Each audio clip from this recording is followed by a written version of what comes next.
Hello, everybody.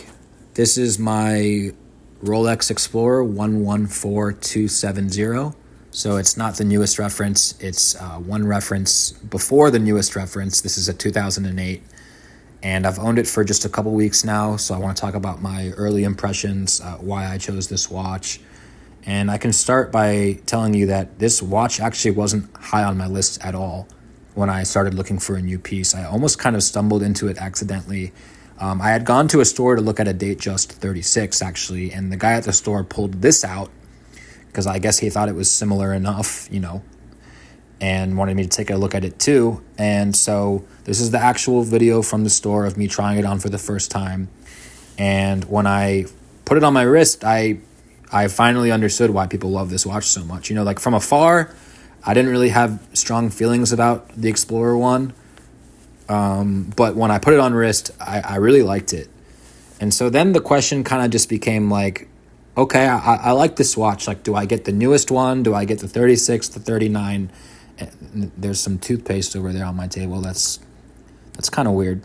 I'll grant you that. But so first, as far as the sizing, I did go and try on both the 39 millimeter and the 40 millimeter Explorer also, just to, I wanted to do my due diligence, obviously.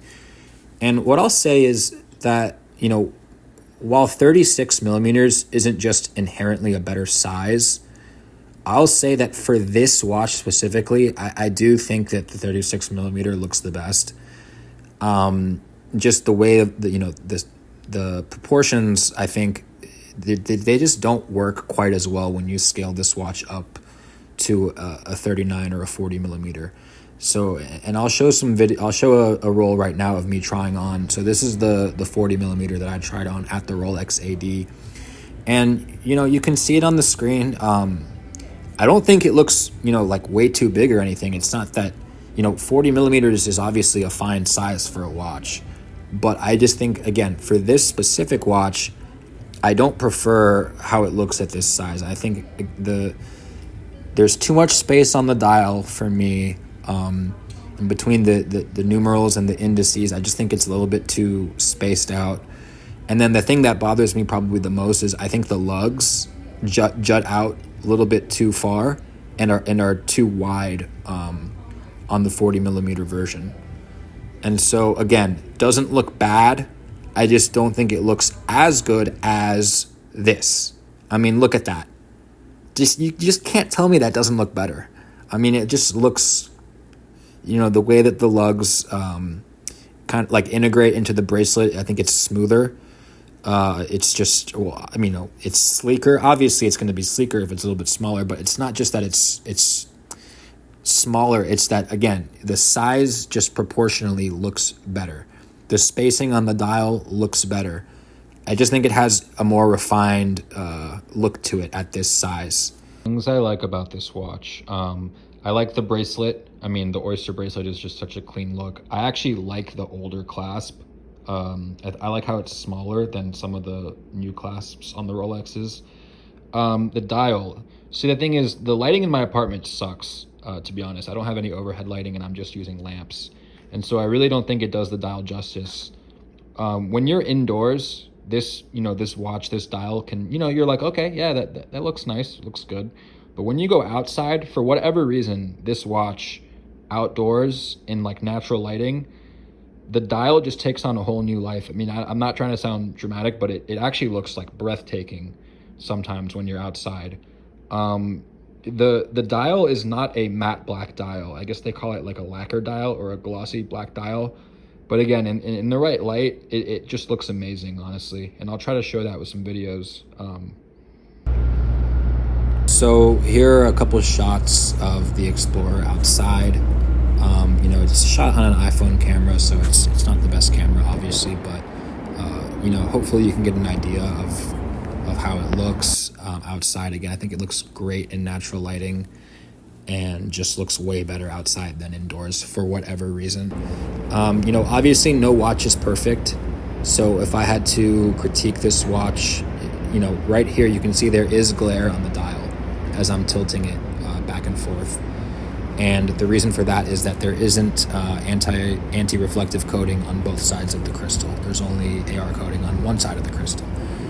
And, even as I'm saying that that's a critique of the watch, to be honest with you, the more that I've owned it, I'm actually starting to be bothered less by it. Because, first of all, when you are, kind of tilting the watch like I am here at different angles and there is glare, the cool thing is the numerals, which are white gold, it has white gold numerals and indices, they kind of shine through the glare. And so it kind of, I don't know, it has like a really elegant look to it, I think. And the other thing that makes me okay with it too is that, the dial looks different at different angles and in different lighting, and it kind of makes it fun that way, where it doesn't always look the same, and then sometimes you catch it at that right angle and you're like, ooh, that looks so good. So the last thing I didn't talk about was just why I chose this reference as opposed to the newest Explorer. And so it's not that deep, so I'll be brief. But so first of all, the newest Explorer, the bracelet tapers very aggressively. It goes from 19 millimeters to 14 millimeters. So it gets, really thin as it goes towards the clasp. And I don't prefer that. I'm not going to say it looks dainty. That's probably too strong of a word, but I just don't prefer that aggressive of a taper.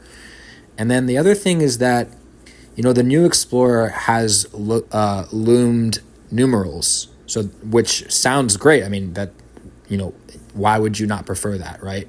Well, the thing is, in order to get lume on those numerals, Rolex had to make the numerals bigger and apply this kind of like white painted coating to them. And so what that does is, first, I don't like that the numerals are bigger, but second, with that white coating, it kind of takes away that metallic look that the older reference has. So the numerals don't look as white gold. And if I have white gold numerals on my watch, I want them to look white gold. I'll just be honest. And it's again, these are small things, but when you take into account that it's small things, but then the newest one is also $1,000 more, it made the decision easy. So anyways, that's all I got